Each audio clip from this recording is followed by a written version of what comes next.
Hello, good evening. എല്ലാവർക്കും എൻ്റെ പുതിയ യൂട്യൂബ് ചാനലിലേക്ക് സ്വാഗതം. ഇന്ന് ഞാൻ നിങ്ങളുമായി ഷെയർ ചെയ്യുന്നത് ഒരു ഡിഫറെൻ്റ് ടോപ്പിക്കാണ്. ഇന്ന് ഞാൻ ഒരു ചരിത്ര പുരുഷനെയാണ് ഇന്ന് നിങ്ങൾക്ക് പരിചയപ്പെടുത്തുന്നത്. അദ്ദേഹത്തിൻ്റെ ഒരു ലൈഫ് സ്റ്റോറിയാണ് ഞാൻ ഇവിടെ നിങ്ങളുമായിട്ട് ഷെയർ ചെയ്യുന്നത്. അത് വേറെ ആരുമല്ല, അമേരിക്കയിലെ 16ാമത്തെ പ്രസിഡൻ്റായ എബ്രഹാം ലിങ്കൻ്റെ ഒരു ലൈഫ് സ്റ്റോറിയാണ് ഞാൻ ഇവിടെ പറയുന്നത്. അത് ശ്രദ്ധിച്ച് കേൾക്കുക. അദ്ദേഹം എവിടെ നിന്ന് തുടങ്ങി എവിടം വരെ എത്തി, എങ്ങനെയൊക്കെ എത്തി എന്നുള്ള കാര്യങ്ങളൊക്കെയാണ് ഞാൻ പറയുന്നത്. 1809 1809 അമേരിക്കയിലെ കെണ്ടക്കി എന്ന് പറയുന്ന സ്ഥലത്താണ് അദ്ദേഹം ജനിച്ചത്. അച്ഛൻ്റെ പേര് തോമസ് ലിങ്കൺ, അമ്മ നാൻസി ഹാൻസ്. അപ്പം 1809 he born in Kentucky in America. Parents Thomas Lincoln and Amma, mother Nancy Hans. Childhood ഇവരുടെ രണ്ടാമത്തെ മകനായിരുന്നു, സെക്കൻഡ് ചൈൽഡ് ആയിരുന്നു എബ്രഹാം ലിങ്കൺ. അങ്ങനെ ബാല്യകാലമൊക്കെ വളരെ കഷ്ടതകളിലൂടെയൊക്കെയാണ് അദ്ദേഹം കടന്നുപോയത്. അപ്പം വളരെ ഒരു സ്മാൾ ഹട്ടിലാണ് അദ്ദേഹം എന്ന് പറഞ്ഞാൽ വുഡൊക്കെ കൊണ്ടുണ്ടാക്കിയ ഈ തണുപ്പ് രാജ്യങ്ങളിലൊക്കെ അറിയാം, അത് ഈ വിൻ്റർ ടൈമിലൊക്കെ അതിനകത്ത് ഒക്കെ വസിക്കുന്നതെന്ന് പറഞ്ഞാൽ വലിയ ബുദ്ധിമുട്ടാണ്. കാരണം എന്ന് പറഞ്ഞാൽ തണുപ്പ് അത്രത്തോളം അത് പ്രൊട്ടക്റ്റീവ് അല്ല. അപ്പോൾ അങ്ങനെയുള്ള പരിസ്ഥിതിയിലാണ് അദ്ദേഹത്തിന് ബോൺ ചെയ്ത്. അപ്പോൾ 2 വയസ്സായപ്പോൾ എബ്രഹാം ലിങ്കന് 2 years ആയപ്പോൾ അത് ആ താമസിക്കുന്ന സ്ഥലത്ത് അവസരങ്ങളൊക്കെ കുറവായിരുന്നു. അതുകൊണ്ട് പേരൻസിന് ഫാമിലിയെ റൺ ചെയ്യിക്കുന്നതിന് ഇച്ചിരി ഡിഫിക്കൽട്ട് വന്നതുകൊണ്ട് അവർ വിചാരിച്ചു എങ്കിൽ ഇന്ത്യാന എന്ന സ്ഥലത്തേക്ക് മൂവ് ചെയ്യാം, അവിടെ കുറച്ചുകൂടെയൊക്കെ അവസരങ്ങളൊക്കെ ഉള്ളതാണ്, അവിടെ പോയി നമുക്ക് കുറച്ചുകൂടെ സാമ്പത്തികമായിട്ട് മെച്ചപ്പെടാമെന്നുള്ള ഉദ്ദേശത്തോടു കൂടി എബ്രഹാം ലിങ്കന് 2 വയസ്സായപ്പം ഇവർ ഇന്ത്യാന എന്ന പ്രദേശത്തോട്ട് മൂവ് ചെയ്തു. പക്ഷേ അവർ പ്രതീക്ഷിച്ച കണക്കുപോലെയുള്ള മെച്ചപ്പെടലൊന്നും അവിടെയും സാധിച്ചില്ല.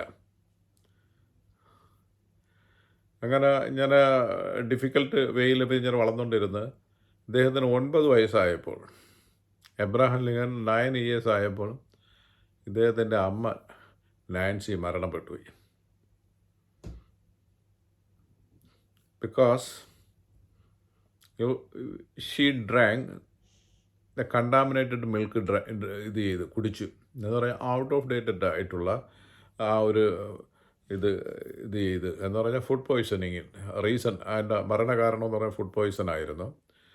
അങ്ങനെ അത് ലിങ്കന് വളരെ ഷോക്കായിരുന്നു.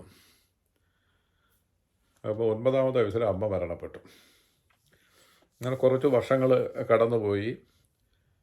അച്ഛൻ പിന്നെ ഒരു സെക്കൻഡ് വിവാഹം ചെയ്തു. ആ 2ാമത് വിവാഹം കഴിച്ച സ്ത്രീയുടെ പേര് സാറ ബുഷ് എന്നായിരുന്നു. പക്ഷേ അവർ കല്യാണം കഴിച്ച് അവരോടൊപ്പം 3 കുട്ടികളും ഉണ്ടായിരുന്നു. അവരുടെ ആദ്യ വിവാഹത്തിൽ 3 കുട്ടികളും ഉണ്ടായിരുന്നു. അപ്പോൾ അവരെല്ലാവരും കൂടെയാണ് കല്യാണം കഴിച്ചപ്പം അവരോടൊപ്പം താമസിച്ചത്. പക്ഷേ ആ സ്ത്രീ ഒരു നല്ല സ്ത്രീ ആയിരുന്നു. നല്ല സ്ത്രീ എന്ന് പറയുന്നത് ഈ എബ്രഹാം ലിങ്കനെ പഠിത്തത്തിലൊക്കെ സഹായിച്ച്, അപ്പോൾ എല്ലാ പുസ്തകങ്ങളൊക്കെ കൊണ്ടു കൊടുത്ത് വായിക്കാനും മറ്റെല്ലാ കാര്യത്തിനും ഒരു എൻകറേജിങ് ആയിരുന്നു. അദ്ദേഹത്തിൻ്റെ ബയോളജിക്കൽ മദറിൻ്റെ ഒന്നും നല്ല ഒരു ലിങ്കന് വളരെ ഹെൽപ്ഫുള്ളായിരുന്നു. വളരെ പഠിക്കുന്ന കാര്യത്തിലെല്ലാം അവർ വളരെയധികം പ്രോത്സാഹിപ്പിച്ചിരുന്നു. അങ്ങനെ ഇദ്ദേഹം യങ് ഏജിൽ ചെറുപ്പം ആ ലെവലിലോട്ട് വന്നപ്പോൾ ഇയാളും പല ജോലികളുമൊക്കെ ചെയ്യാൻ പോയി. ക്ലറിക്കൽ ജോബ്, റെയിൽവേ ട്രാക്കിൽ ജോലി ചെയ്യാൻ പോയി, സർവേയർ ജോലികളെല്ലാം ഒക്കെ ചെയ്തു. അതിനു മുമ്പേ ഈ ഇച്ചിരി കൂടെ ചെറുതായിരുന്നപ്പോൾ ഈ ഫാമിലൊക്കെ പോയി ജോലി ചെയ്യുമായിരുന്നു. അപ്പോൾ ആ ജോലികളൊക്കെ ചെയ്തു ഫാമിലിക്ക് ഒരു സപ്പോർട്ടായിട്ടൊക്കെ നിന്നു. പക്ഷേ ഇദ്ദേഹം റീഡിങ്ങിൽ വളരെ ഇൻട്രസ്റ്റ് ആയിരുന്നു. ഏത് കിട്ടിയാലും വായിക്കാനും കാര്യങ്ങൾ വളരെ ക്യൂറിയസ് ആയിരുന്നു, കാര്യങ്ങൾ അറിയാനും. അപ്പം പല പുസ്തകങ്ങൾ കൊണ്ട് കിട്ടുന്ന പുസ്തകങ്ങൾ കംപ്ലീറ്റ് വായിക്കും. ബൈബിൾ വായിക്കും, ഹിസ്റ്ററി വായിക്കും, ലിറ്ററേച്ചർ വായിക്കും. അങ്ങനെ ആൾ വളരെ ഒരു അറിവുള്ള ഒരു വ്യക്തിയായിട്ട് മാറി. അപ്പം ഈ സാഹചര്യങ്ങളെ നമ്മൾ കുറ്റം പറഞ്ഞിട്ട് കാര്യമില്ല. ഇന്നലെ കുപ്പത്തൊട്ടയിലും ആണ് അവിടെ നിന്ന് മണിരത്നങ്ങൾ ഉയർന്നു വരും. നമുക്ക് ഇന്ത്യയിൽ തന്നെ പല കാര്യങ്ങളും KR നാരായണൻ ഇന്ത്യയുടെ പ്രസിഡൻ്റായ, അതുപോലെ തന്നെ അബ്ദുൽ കലാം. ഇപ്പോൾ ഇവരൊന്നും വലിയ ബാക്കപ്പിൽ നിന്നും ജനിച്ച് വന്നവരല്ല. അവരുമൊക്കെ കുട്ടിക്കാലത്തൊക്കെ വളരെ ഒരു സാമ്പത്തികമായിട്ട് വളരെ താഴ്ന്ന മാതാപിതാക്കളുടെ മക്കളായിരുന്നു. അപ്പം ഈ ഉയരണമെന്ന് ആൾക്കാർ ഉള്ളവൻ അവന് സാഹചര്യങ്ങളല്ല, അവനിൽ ഒരു തീഷ്ണത ഉണ്ടായിരിക്കും, ഒരു ബേണിംഗ് ഡിസയർ വരും. അവൻ ഒരു സേർട്ടൺ ഏജ് കഴിയുമ്പോൾ അവനങ്ങ് പിക്കപ്പ് ചെയ്ത് പോകും. അങ്ങനെ എബ്രഹാം ലിങ്കൺ പഠിത്തത്തിൽ അതിസമർത്ഥനായിരുന്നു. അദ്ദേഹം ഒഫീഷ്യലി വളരെ വിദ്യാഭ്യാസം എന്താ പറയുക, സ്കൂളിലൊക്കെ കുറച്ച് പോകാൻ പറ്റിയിട്ടുണ്ട്. അറ്റൻഡൻസ് ഇപ്പം വീട്ടിൽ ഇരുന്ന് പഠിച്ചാണ് ഇയാൾ അറിവ് സമ്പാദിച്ചത്. ഒരാകെ കൂടി എല്ലാം കൂടെ ഒരു 18 മാസമേ അയാളുടെ ഇതിൽ പഠിച്ചിട്ടുള്ളൂ, സ്കൂളിൽ പോയി.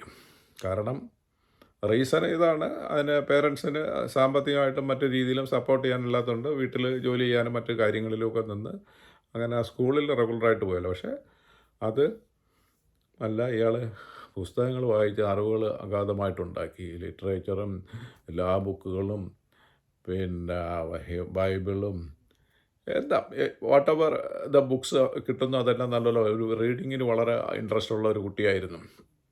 അങ്ങനെ ഈ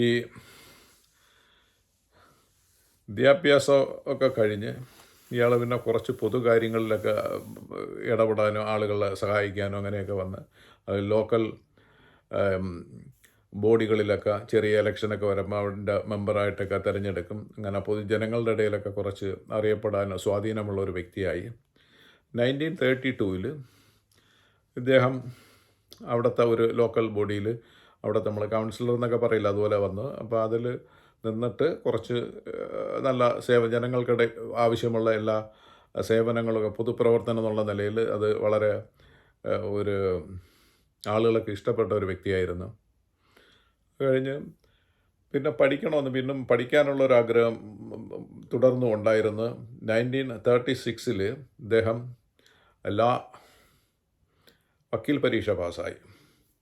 എന്നിട്ട് വക്കീൽ പരീക്ഷ പാസ്സാവുകയും അങ്ങനെ പാവങ്ങളുടെയൊക്കെ കേസുകളൊക്കെ ഇയാൾ പൈസ ഇല്ലാതെയൊക്കെ വാദിക്കുകയും വളരെ ഓണസ്റ്റും ആയിട്ടുള്ള ഒരു വ്യക്തിയായിരുന്നു. ജനങ്ങളുടെ ഇടയിൽ വളരെ ഇൻഫ്ലുവൻസ് ഉള്ള, ഇദ്ദേഹത്തിന് ആളുകൾ ഇയാളെ വിളിച്ചിരുന്ന പേര് ഓണസ്റ്റ് അബി എന്നാണ്. അങ്ങനെ എബ്രഹാം ലിങ്കൺ വളരെ പ്രശസ്തിയിലോട്ട് ഉയർന്നു വന്നു. 1858 ഇയാൾ സെനറ്റിലേക്ക് മത്സരിച്ചു, അമേരിക്കൻ സെനറ്റിൽ. ഇയാളുടെ പാർട്ടി എന്ന് പറഞ്ഞാൽ ബിഗ് പാർട്ടിയായിരുന്നു. ഈ ലോക്കൽ ബോഡിയിലൊക്കെ നന്ന് റിപ്പബ്ലിക്കനൊന്നും ഇല്ലായിരുന്നു.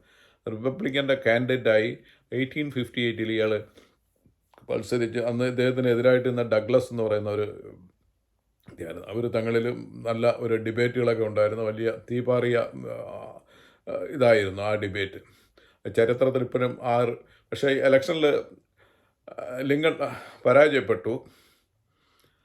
അതിന് ശേഷം കാരണം ഇദ്ദേഹം കൂടുതലും ഉന്നയിച്ചത് അന്ന് ഈ അടിമത്തം, സ്ലേവറി എന്ന് പറയുന്ന ഒരു വ്യവസ്ഥിതി അമേരിക്കയിലെ പല പ്രദേശങ്ങളിൽ നിന്നിരുന്നു. കാരണം അടിമകളെ, മനുഷ്യനെ വിലയ്ക്ക് മേടിച്ച് അവരെ കൊണ്ട് ആടുമാടുകളെ കൊണ്ട് ജോലി ചെയ്യിക്കുന്നത് പോലെ അങ്ങനെ ഒരു സിസ്റ്റം ഉണ്ട്. അതിന് വളരെ ശക്തമായിട്ട് എതിർത്ത ഒരു വ്യക്തിയായിരുന്നു എബ്രഹാം ലിങ്കൺ. അതുകൊണ്ട് ഒരു പ്രദേശത്ത് ചില നിയമം മൂലം അവിടെ അലൗഡാണ് ഈ സ്ലേവറി, അത് അവിടെ നിയമം മൂലം അത് ചെയ്യാം, നിയമം ഉണ്ട്, അത് ചെയ്യുന്ന അവിടെ നിയമപരമായിട്ട് കുറ്റമല്ല.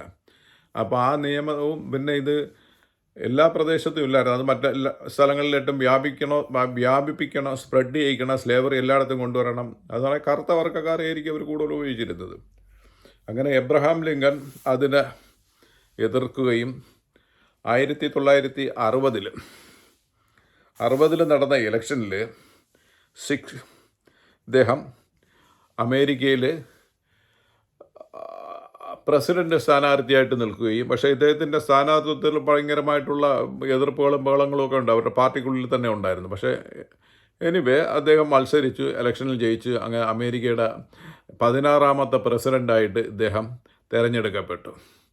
അപ്പോൾ ഇദ്ദേഹം പ്രസിഡൻ്റായി തിരഞ്ഞെടുത്ത് ഇദ്ദേഹത്തിൻ്റെ മുന്നിൽ ലോട്ട് ഓഫ് ചാലഞ്ചസ് ഉണ്ടായിരുന്നു. അവിടെ ഭയങ്കര സിവിൽ വാറിൻ്റെ ഒരു പീക്കായിരുന്നു. പക്ഷേ ഇദ്ദേഹത്തിൻ്റെ സാമർഥ്യം, ഇദ്ദേഹം എന്ന് പറഞ്ഞാൽ വളരെ കാര്യങ്ങൾ സോൾവ് ചെയ്യുന്നതിനും അതെങ്ങനെ ഇത് ചെയ്യണമെന്നുള്ളതൊക്കെ നല്ലതുപോലെ അറിയാവുന്ന ഒരു ഡിപ്ലോമാറ്റായിരുന്നു എബ്രഹാം ലിങ്കൺ. അത് ഫോഴ്സ് ഉപയോഗിക്കേണ്ടടുത്ത് ഫോഴ്സ് ഉപയോഗിച്ചു, മറ്റുള്ള സ്ഥലങ്ങളിൽ എങ്ങനെയാണെന്നുള്ള അത് എല്ലാം അദ്ദേഹത്തിന് കൺട്രോൾ ചെയ്യാൻ പറ്റി. എന്നാലും ഇദ്ദേഹത്തിന് ഒരു എതിർ വിഭാഗം, ഇദ്ദേഹത്തിനോട് വിരോധമുള്ള ആളുകളുടെ എണ്ണം വർദ്ധിച്ചു. അങ്ങനെ 1865 അപ്പോൾ 60 തൊട്ട് 64 വരെയായിരുന്നു ഇദ്ദേഹത്തിൻ്റെ പീരീഡ്, പ്രസിഡൻഷ്യൽ പീരീഡ്. അതിനുശേഷം ഇദ്ദേഹം 85 ഇദ്ദേഹത്തിൻ്റെ ഫാമിലിയായിട്ട് ഒരു തിയേറ്ററിൽ, വാഷിങ്ടൺ DC ഒരു തിയേറ്ററിൽ പോയി ഇങ്ങനെ ഫിലിം കാണാൻ പോയി. അപ്പം അവിടെ വെച്ച് ഒരു വിൽക്സ് ബൂത്ത് എന്ന് പറയുന്ന ഒരു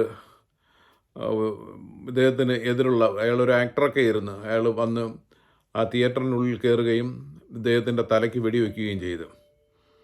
അമേരിക്കയുടെ ചരിത്രത്തിൽ ആദ്യമായിട്ട് ഒരു പ്രസിഡൻറ്റ് പദവിയിലിരുന്നുകൊണ്ട് കൊല്ലപ്പെടുന്ന ആദ്യത്തെ പ്രസിഡൻ്റായിരുന്നു ഇദ്ദേഹമാണ്. അമേരിക്കയിൽ നിയമം മൂലം ഈ അബോളിഷ്ഡ് സ്ലേവറി നിയമം മൂലം നിർത്തി. ഇപ്പം അത് നിയമമല്ല, അത് ഇല്ലീഗലാണ്. ആ വ്യവസ്ഥിതി ഇപ്പം ഇല്ല. അപ്പം എന്തായാലും ഈ വീഡിയോ നിങ്ങൾക്ക് എല്ലാവർക്കും ഇഷ്ടപ്പെട്ടു എന്ന് ഞാൻ കരുതുന്നു. കാരണം ഒരു മുൻ അമേരിക്കൻ പ്രസിഡൻറ്റിൻ്റെ ജീവചരിത്രത്തിൻ്റെ ഏകദേശം കുറച്ച് ഭാഗങ്ങളാണ് ഞാനിവിടെ പറഞ്ഞത്. എന്തെങ്കിലും അവതരിപ്പിച്ച രീതിയിലോ അല്ലെങ്കിൽ എന്തെങ്കിലും ഭാഗങ്ങളിൽ എന്തെങ്കിലും നിർദ്ദേശങ്ങളുണ്ടെങ്കിൽ നിങ്ങൾക്ക് കമൻറ്റ് ബോക്സിൽ രേഖപ്പെടുത്താം. അപ്പം എല്ലാവർക്കും നന്ദി. ഇത് ശ്രദ്ധിച്ച് കേട്ടതിന്. അടുത്ത ദിവസം ഞാൻ ഒരു വ്യത്യസ്ത വീഡിയോയുമായിട്ട് അടുത്ത ദിവസം വരുന്നതായിരിക്കും. അതുവരെ നിങ്ങൾക്കെല്ലാവർക്കും നന്ദി, നമസ്കാരം, ബായ്.